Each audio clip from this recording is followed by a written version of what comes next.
Today, another vintage pencil review.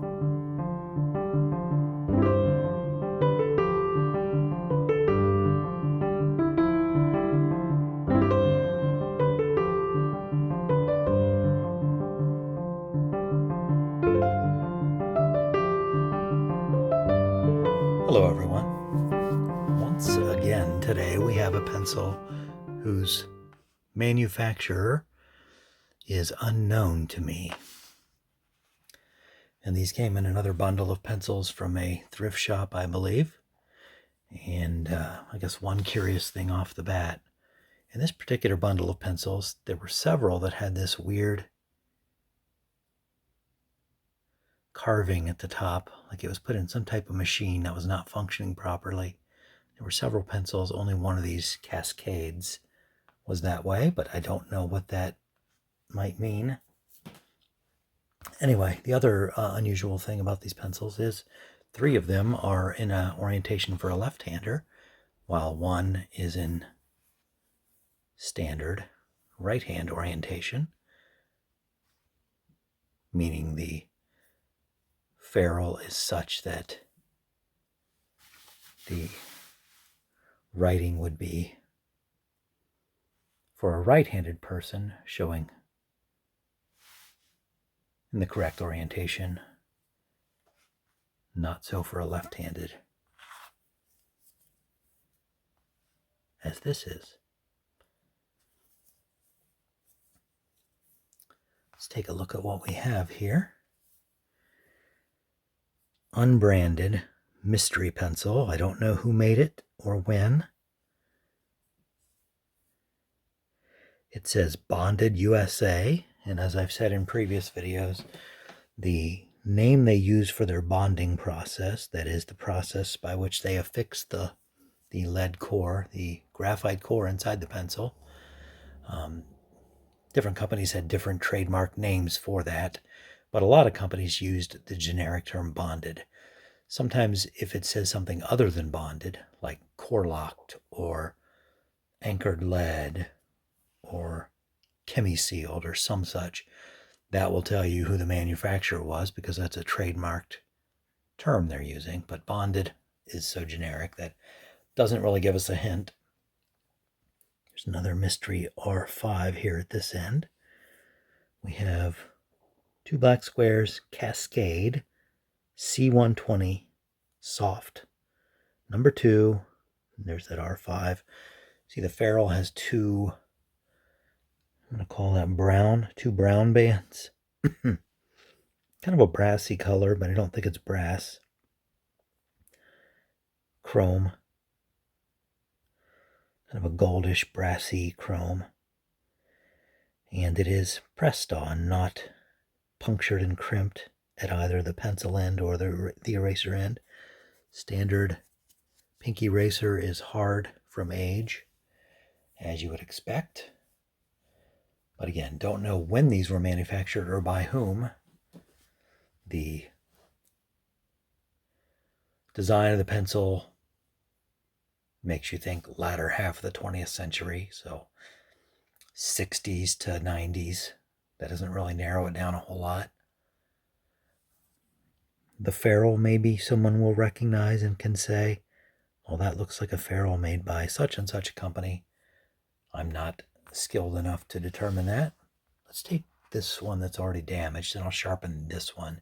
Even though it's designed for a left-hander, we'll sharpen it and see how it writes.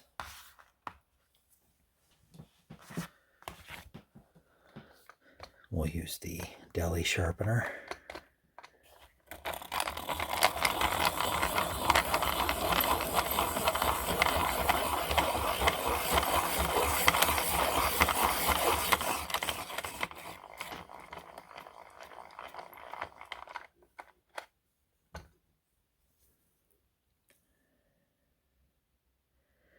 Appearance says cedar.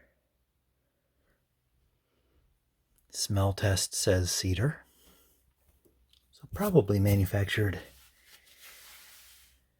well, we know it's USA, but again, probably maybe earlier part of that date range when they were still using cedar for basic office pencils, an unlabeled, no manufacturer pencil like this, where cedar was still plentiful enough where that wasn't an extravagant use of cedar. Let's maybe zoom in a bit here and give this a try.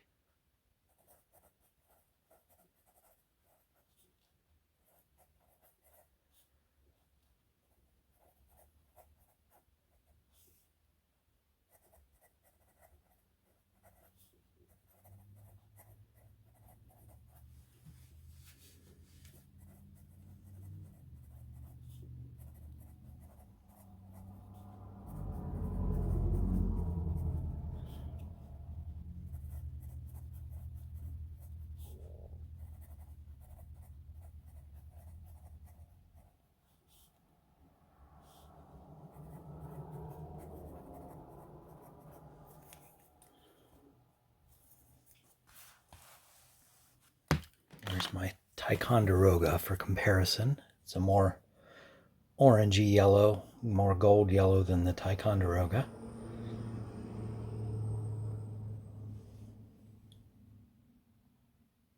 Coloring aside, a very similar ferrule there. There were probably companies that made ferrules for pencil companies and supplied it to a number of manufacturers, is my guess. I'm sure some made their own, but probably there was a company that specialized in making that type of little bits of metal and supplied them to lots. So it could have been the same press making those, just with different colored metal, different paint, different finishes on those. That's my guess. The shape of the shaft is very similar to both hex and kind of a rounded off, smoothed over hex. Let's compare how they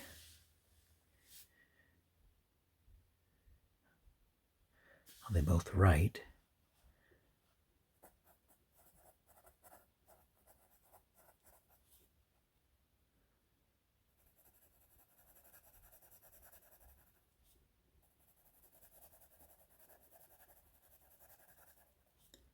I believe this Ticonderoga was made in China. It's one of the modern ones.